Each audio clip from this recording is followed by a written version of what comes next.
بسم اللہ الرحمن الرحیم۔ السلام علیکم ناظرین، گزارش ہے کہ میرے چینل کو سبسکرائب کر کے آل کا آپشن سلیکٹ کریں۔ مسجد سے ایک انوکھا اعلان ہوا اور سننے والا ہر بندہ دنگ رہ گیا۔ اعلان یوں تھا کہ مسجد کے قریب ہی ایک ریڑھی پہ مختلف ریسٹورنٹ کے گاہکوں کا بچا ہوا سالن دستیاب ہے۔ وہ غریب اور نادار لوگ جو سالن پکانے کی استطاعت نہیں رکھتے، وہ اپنے برتن لے آئیں اور سالن فی سبیل اللہ لے جائیں۔ مارے تجسس کے میں بھی مسجد کی طرف چل دیا کہ دیکھوں آخر ماجرا کیا ہے۔ میں جیسے ہی وہاں پہنچا تو مرد و زن کا ایک ہجوم برتن لے کر پہنچا ہوا تھا۔ کوئی سالن لے کے گھر کو جا رہا تھا تو کوئی حاصل کرنے کی تگودو میں تھا۔ ریڑھی پہ 3 پتیلے پڑے ہوئے تھے، ایک پتیلے میں دال، دوسرے میں قورمہ اور تیسرے میں مختلف اقسام کی مکس سبزیوں کا سالن رکھا ہوا تھا۔ تھوڑی ہی دیر میں اس کے تینوں پتیلے خالی ہو گئے۔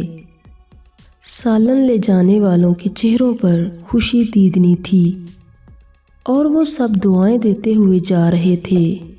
میں سالن بانٹنے والے کے پاس کھڑا ہو گیا اور اس سے پوچھا کہ یہ آئیڈیا اس نے کہاں سے لیا، تو اس نے کہا کہ بس جی، ایک دن ہوٹل میں کھانا کھایا تو آدھے سے زیادہ سالن بچ گیا۔ میں نے سوچا کہ انہوں نے ویسے ہی ضائع کر دینا ہے، چنانچہ ایک ویٹر کو بلا کر سالن شاپر میں ڈلوایا اور کسی ضرورت مند کے گھر دے آیا۔ اس کام سے دل کو بہت خوشگوار راحت حاصل ہوئی اور یقین کریں سالوں سے نیند کی گولی کھا کر سونے کا عادی تھا، لیکن حیرت انگیز طور پر اس رات بغیر گولی کھائے بہت پرسکون ہو کر سویا۔ بس پھر اس سلسلے کو بڑھانے کا تہیہ کر لیا۔ 5 بڑے ریسٹورنٹ مالکان سے رابطہ کیا تو بہت مثبت جواب ملا اور پھر ہر ریسٹورنٹ پر 3 برتن رکھوا دیے۔